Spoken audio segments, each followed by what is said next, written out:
Welcome back to once again, my dear students. This is the last and final series of SYBSC VSC course for English students, especially English special students. So before start the videos today, I just introduce myself. My name is Professor Deepak Kokani. I am the Department of English, Pratap College in Ambalner, where I teach UG and PG level students. So students, we have already covered the 4 lectures as the same topic. Okay, the course title name is Essential Skills for Literary Appreciation for SYBSC students. So without waste our time, so we are going to start our today's lectures. Okay. Okay, dear friends, dear students, today we are cover so very important topic. The topic title is style, diction and characters. So first, what is the style? So what is the diction and what is the character? So here we discuss about very important term, diction. So here is the meaning and importance of diction. So what is the meaning? What is the importance of diction? So diction refers to the careful selection and use careful selections and use of words by a writer or speaker. So when a writer and speaker, they use the particular accordingly their words, okay, selection of words. So this is called dictions. So diction refers to the careful section, okay, selections and use of words by a writer or speaker. It is a key elements of style and determines how effectively ideas are communicated. So this is the how the effectively idea can be communicated. So this is, we can say that this is known as the dictions, dear students. Okay, so what is the importance of dictions? Here is some importance of diction. So the first importance of diction is help create the tone. The tone will be formal, serious, humorous. Okay, humorous. So this is the importance of dictions. So then influences the reader's understanding and responses. So how the readers can understand, how the readers can respond. So this is the second importance of diction. So then another importance of diction, reflect the writer's purpose and audience. So what is the writer purpose? So what is the audience purpose? Okay, it's a reflects. Okay, then enhances clarity, okay, precision and impact. So these are the importance of dictions. Okay. Dear students, here is some types of dictions. So we just discuss in detail. The first type of diction, okay, diction, it's called formal diction. So what is the formal diction? So here is the definition. Formal diction is a style of language. The formal diction is a style of language used in professional, academic and official communication. Okay, the formal diction is a style of language where they use the purpose of officially, academically, okay, the official communication, the style of language used in the professional, okay, professional, academic and official communication. So this is the definition of the formal diction. I hope you all understand. Okay. So key features of diction. So these are the some key features of diction. Okay. So no use of contradictions, okay, contractions, no use of contractions, do not instead of don't. Okay. So avoid slang and okay, colloquial expressions. So always avoid the slang and colloquial expression. Use complex, okay, uses complex and grammatical correct sentences. Okay, diction also use the we can say that complexes, grammatical correct sentences. Okay, then another features, okay, maintains a serious, okay, maintains a serious and respectful tone. Okay, diction always formal diction always maintain the we can say serious and respectful tone. There is another vocabulary is advanced and precise. So dictions, formal dictions, vocabulary always advanced and precise because this is the dictions to use for the official language which is the advanced level. Okay. So this is the example of formal diction. I am unable to attend the meeting due to we can say that due to prior commitments. So when we do not attend the meeting, that time we can say that in the formal way, I am unable to attend the meeting due to prior commitments. Okay, the research finding indicates a significant improvement. So this is how we took the example of formal diction. So this is the function of formal diction. So what is the function of formal diction? The first function, create a sense of authority and professionalism. So formal diction also create the authority and professionalism. Then ensure clarity and precision in communication. Okay, always ensure the clarity and we can say that precision in communication. Okay, so this is the first type of formal diction, the type of diction which we cover, the formal diction. Okay, dear students. So then another type of diction, it's called informal diction. So what is the definition of informal diction? So here is the definition. Informal diction is a use in casual everyday communication. So casual everyday communication, which means we are communicate to our friends, with our friends, and when we communicate with our friends, we are not going to formally communicate with them.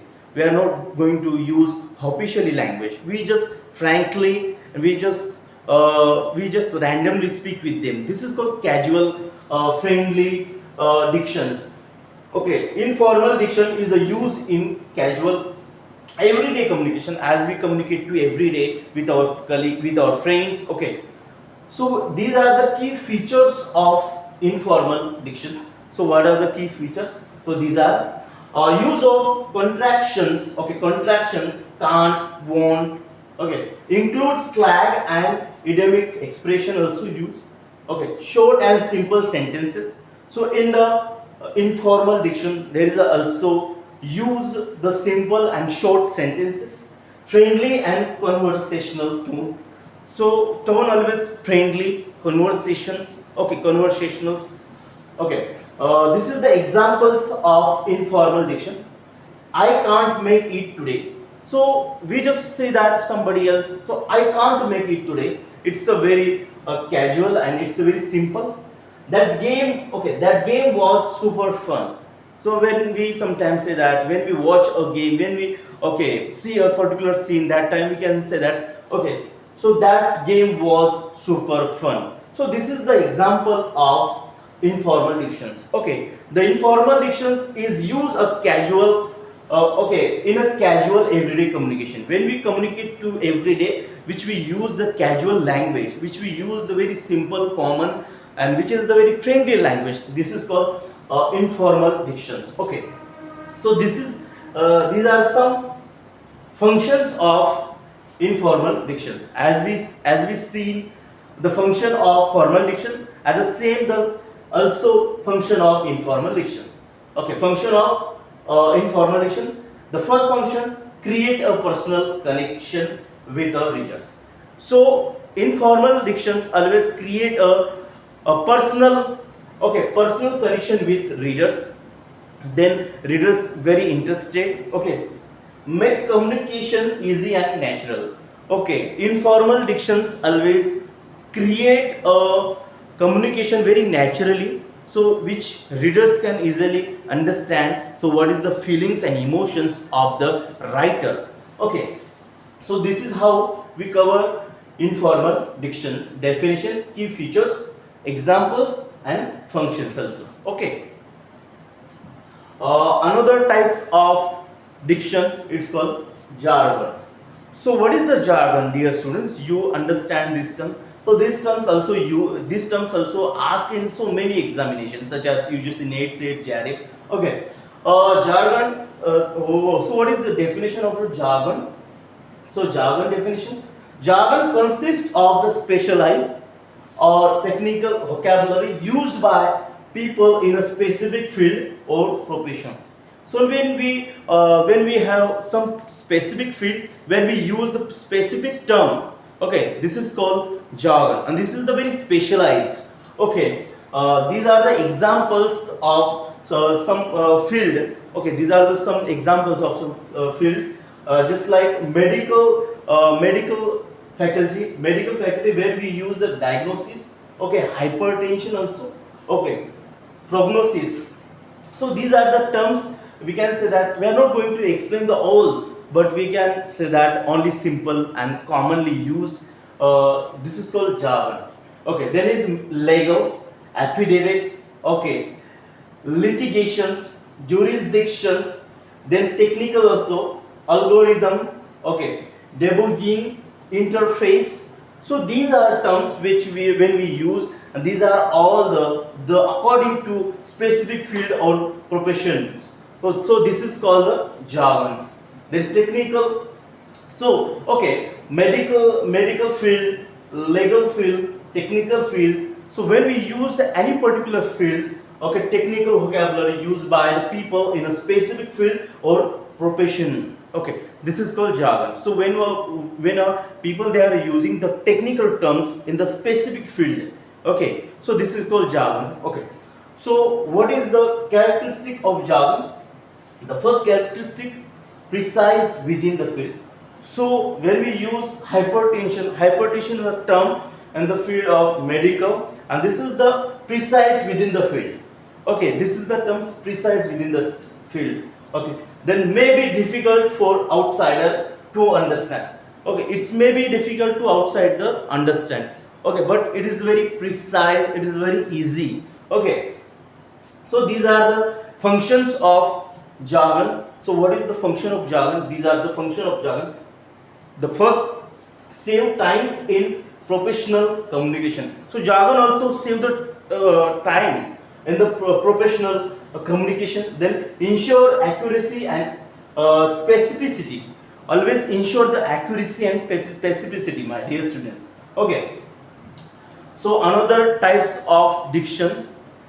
So dialect.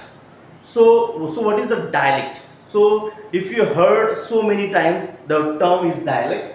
So here is a definition of the dialect. So definition of dialect. Dialect is a variety of language used by a particular region or group. So when we use the particular region or group, variety of language, okay, and with a distinct pronunciation, grammar and vocabulary. Okay, very distinct pronunciation, grammar and vocabulary, it's called dialect. So what is the feature of dialect? The reflect geographical or social identity. So dialect also reflect geographical and social identity. So includes variations in, okay, in the dialect there is some includes variations, accent means pronunciation, sentence structure and word choice. So this is the variations of dialect. Okay, so what is the examples of dialect? Standard English. So this is the standard English. I am going home. Okay, I am going home. This is the standard English which we use daily English. This is the common and standard English. But dialect, I am going home. Okay, so where the particular they are not used the, it's a shortcut. Okay, it's a sometimes the shortcut dialect. Okay, function in literature. So dialect function in literature adds realism to characters. So why are they using the dialect in the literature? Because adds realism to characters. Okay, to show the character realism, so add the realism to characters. So that's why they use the dialect. Show cultural background. So they want to show the cultural background. Okay, which from they came. Okay, how they established. Okay, all these things. So this is how show the cultural background. So therefore use the dialect. Help in character differentiation. Okay, so always help the character differentiation, whether the character from UP, Bihar, Maharashtra, okay, another countries. So this is how, that's why use the dialect in the function in the literature also. Okay. Okay, so what is the figurative language in prose? So what is the figurative language in prose, dear students? Figurative language is the use of words in a non-literal way to create deeper meaning and vivid imagery. Okay, so figurative language also create the deeper meaning and vivid imagery. Okay, imagery. The first figurative language, the first figure of speech, which we already cover. Okay, in the previous lecture, the first series, second series also so many times came metaphor also. But here is a definition of metaphor. So what is a metaphor? A metaphor is a direct comparison between two unlike things without using like or as. So when we use the like and as with simile, in the simile metaphor, when we use like and as, but in this figure of speech we are not going to use as and like. Why? Because there is a direct comparison, and when we use the comparison between the two things, that time we use as and like. So this is the simile figure of speech, but here is a direct comparison. Okay, my life is dream, so I am giving to compare to my life, my dream. This is called direct comparison, but I am not saying that my life as a dream, but I am going to say that my life is dream. My life is dream. This is the direct comparison, and that's why in the metaphor there is also direct comparison. Okay. Example: time is a thief. Time is a thief. Okay. So direct going to compare. Time is a thief to word. Okay. The word is a stage. The word is a stage. So direct they are calling the word, and word is a stage. Okay. Time is a thief, because everybody they want to say that procrastination, I will do tomorrow, but no, tomorrow will be not come, you have to do today. So that's why time is a thief. Okay, time is a thief. Okay. So these are the functions of metaphor: create strong imagery, enhances emotional impact, okay, help readers understand abstract ideas. So when they use the writer, okay, novelist, okay, they use the metaphor. So why they use? Because it will be help to abstract idea of, okay, it's helps readers understand abstract idea. So that's why using the figurative language metaphor. Okay, so let's say another figurative language, another example. Okay, there is another example: hyperbole. Okay, hyperbole, we can say that hyperbole, but here is use the hyperbole. Okay, the definition of hyperbole: hyperbole is a deliberate, okay, exaggerations used for the emphasize or effect, which is called, we can say that sometime some sentences in a very few line, but in the hyperbole a sentence can be say that very broadly, very differently. Okay, so this is how exaggerations. Okay, exaggeration, which means atishokti, we can say that atishokti, which means a single a particular way, they are not calling to particular way, they can make the different type of. Okay, examples: I have mountain of homework. Okay, can we imagine that? Do you have mountain of homework? No, but this is called hyperbole. This is called hyperbole when they use in the story or poem. Okay, so this is called hyperbole figurative language. So why they use the figurative language? A sentence they make, they can say that, okay, very differently, deliberate, okay, exaggeration like style. Okay, this is the first example: I have a mountain of, okay, I have a mountain of homework. Okay, then another example: I wait forever. Okay, can you wait forever? No, no one can wait forever. But this is called hyperbole figurative language. Okay, so what is the function of hyperbole figurative language, figure of speech? So these are the some functions. The first function: emphasize feeling or situation. Okay, hyperbole, this also the emphasize the feeling or situation. Add humor and drama. Okay, humor and drama. Also add the humor and drama. Make writing more engaging. So when they use the hyperbole, that writing is always engaging. Make the writing more engaging also. Okay. So when they use the hyperbole. Okay.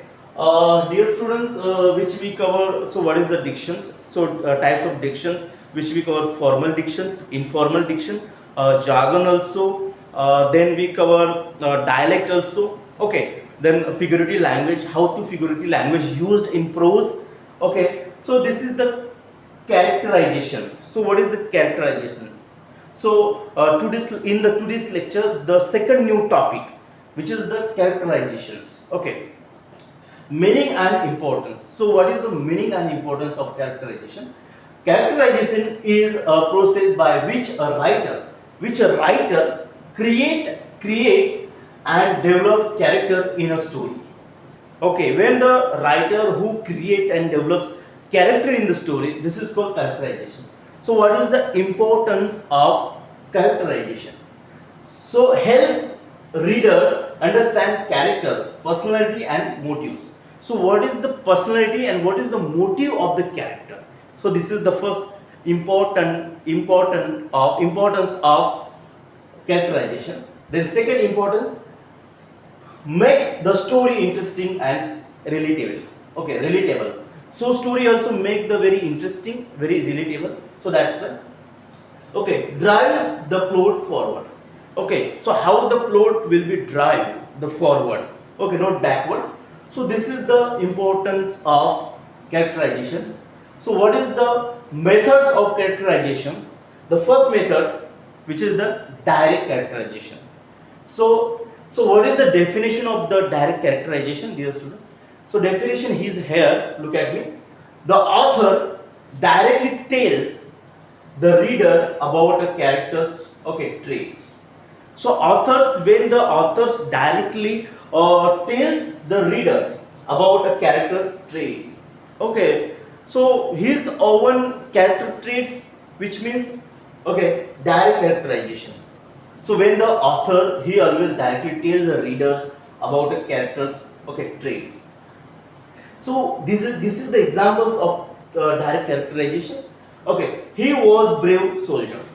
So when a author he called to somebody else, he was a brave soldier. So this is the direct characterization.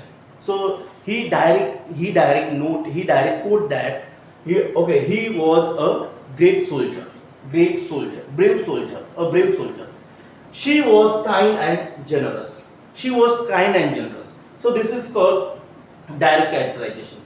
So these are some features of the characterization, dear students. Clear and straightforward. Okay, here is a clear, because author who quote that he was a brave soldier. So why he quote that? Because he wanted to show the direct characterization. Okay, directly. She was kind and generous. Okay, she was kind and generous. Author here also quote she was kind and generous also.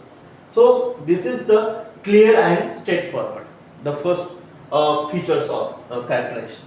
No interpretation needed. There is no interpretation. Okay, suppose the author he state that quotes that he was a brave soldier.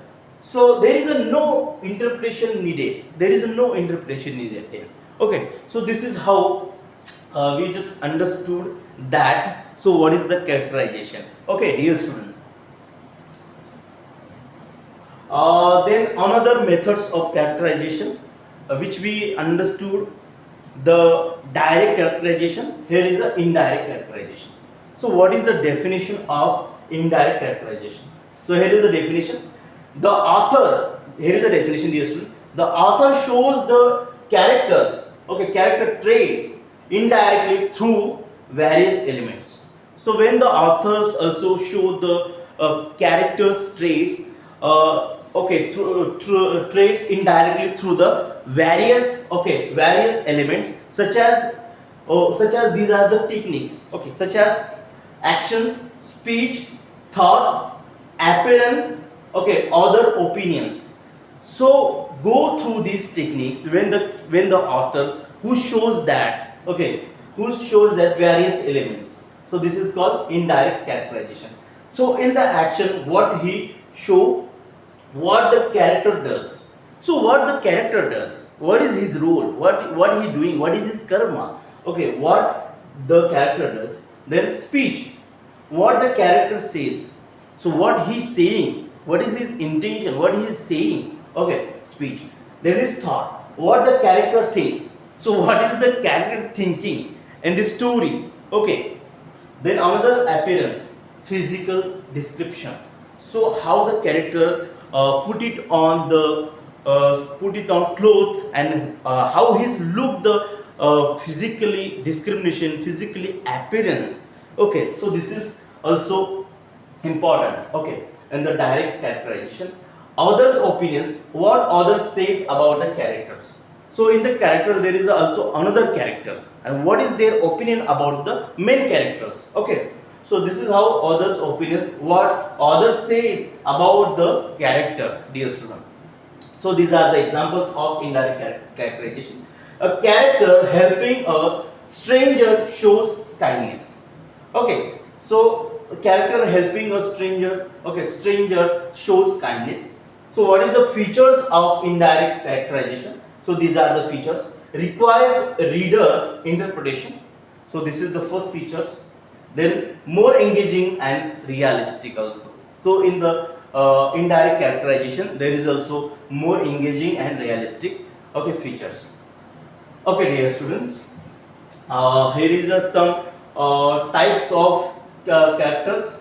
So as we cover the types of dictions, there is a four types which we cover. The first we cover formal diction, then cover informal diction, then jargon, and then we cover dialect, okay. So these are the types of diction, these are the type of diction which we have covered. But now we are going to cover types of characters, okay. The first type of character, foils, okay.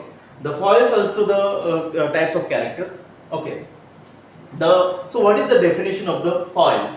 The definition of the foils, a foils is a character who contrasts, okay, who contrasts with another character, who contrasts with another character, which means opposite to another characters, usually the main character, also uses the main characters to highlight particular qualities, okay. Foils also the to usually the main characters, okay, usually the main characters, and to highlight, okay, to highlight the particular qualities, okay, qualities such as the good qualities, nice qualities, okay, bravery qualities, okay, these qualities. So what is the purpose of foil characters?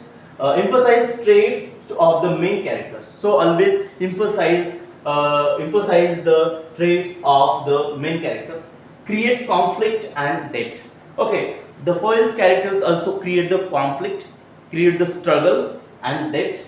So this is the examples of foils characters. A courageous hero versus fearful companion. Okay, this is the examples of foils characters. A courageous hero, okay, versus a fearful companion, okay, companion. Then another types of characters, okay, stereotype characters, okay, stereotype characters. This is the definition of the stereotype characters. Stereotype characters are oversimplified and generalized idea about a group of people. So stereotype characters also simplified and generalized idea about the group of people, okay, this is called stereotype characters. For example, all rich people are arrogant. A man who says that the group of people, okay, the group of people, what he say that all rich people are arrogant, okay, all rich people are arrogant.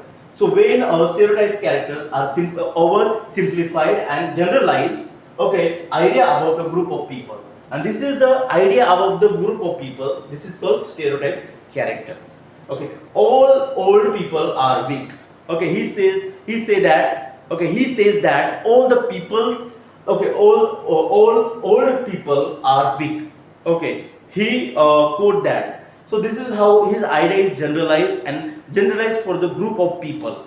So this is the stereotype characters, okay. So another type of character, archetype character, okay, this is the also types of character, archetype character. So this is the definition of the archetype character. Archetype character Okay, archetypes are universal and recurring character types, symbols or patterns found in literature across cultures. So this is the are the universal and recurring characters types. So symbols or patterns found in literature across literature. Okay, across culture. So this is the common archetypes. The first, hero. Okay, courageous figure who faces challenges. Okay, so in the common archetypes, the first is a hero. Hero also courageous figure who faces challenges in his life. Then is villain. Okay, villain is Daku. We can say that Ducat. Okay, villain is opposite. Okay, opposites the hero. Villain is also opposes the hero against the hero. Okay, there is a mentor. Mentor is also guides and teaches the hero. Mentor is also mentor is guide. Mentor is guide. Okay, and he also guides and teaches the hero. Okay, then another common archetypes. Okay, trickster also clever and virtuous characters. Okay, who hold to somebody else. This is the characters also common archetypes characters. Okay, this is the trickster, the clever. Okay, clever and virtuous characters. Okay, so these are the features of archetypes characters. Universally recognized. So archetype characters also universal recognized, found in myth, legend and stories. So we also found in myth, legend and story. Okay, so these are the functions of archetype character. Make stories relatable. Okay, stories also make relatable. There is a connect with the shared human experiences. Okay, archetype characters also connect with the shared human experiences. Okay, so dear students, this is the advanced comparison, stereotypes versus archetypes. This is the chart.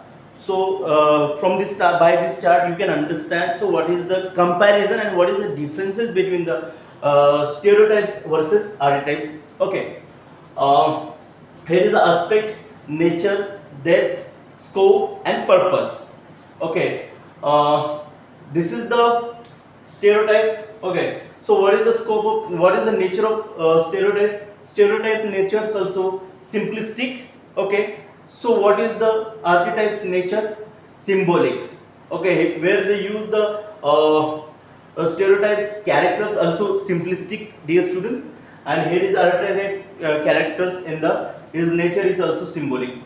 So what is the depth? Stereotype depth is also swallow,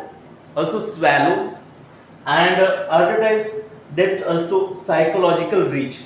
Okay, dear students. Stereotypes depth also swallow, and archetypes depth also psychological reach. Then what is the scope of stereotypes? Cultural bound. Okay, stereotypes scope also cultural bound, and archetypes scope also universal. Okay, which is called universal. Then what is the purpose of stereotypes? Okay, stereotypes purpose. The purpose of stereotypes always quick recognition, quick identify, and purpose of archetypes characters also meaning. Okay, making, also meaning making. So I hope you understood. Okay, by this chart. So this is made for you, dear students. Okay, what we have covered, it is very short revision, dear students. We have covered all these things. We have covered diction, we have covered formal diction, then we covered informal diction, jargon, dialect also we cover, metaphor, hyperbole, characterization, foil, stereotype and archetype. So these are we cover. So what is the diction which we cover? Choice of words. Diction is a choice of words. What is the formal diction? Formal diction, which means professional language which we use in the academic. Then is what is the informal diction? Informal diction, which means casual language which we use, language the friendly. So what is a jargon? Jargon is a technical terms. As I told you, diagnosis, hypertension. This is the technical language. So what is a dialect? Dialect is a regional speech, language, pronunciation, accent, all these things. Okay, dialect is a regional speech. So what is a metaphor? Metaphor is a direct comparison between two things. So my life is dream. So I am going to direct comparison. My life is dream. My life is not like dream, but my life is dream. So this is called metaphor. There is another which we cover, hyperbole. Okay, exaggerations. Exaggeration is atishokti. Okay, we can say that a simple term in simple term, one sentence, one particular things we can say that in the very differently levels. Okay, this is what. Then we covered foil. Okay, foil which means contrasting characters. Foil is also contrasting character. Then stereotype character, mixed say, general idea character. Then archetypes. Archetype which means universal pattern. So this is how we cover, dear students. So thank you so much to listening me patiently. I hope you are all understood to this very important lecture which we have today cover. Today we learn diction, its types also, jargon also, dialect also. What is the characterization? What is the method of direct method, indirect method? Okay, so these are points which we have today discussed in very detail. And students, I hope you are all understood, and you also share this video, so lots of students they will be need very much. Okay, so this is the last series number 5, and today we have done successfully. So thank you so much to listening me patiently. I hope you are all understood. So thank you.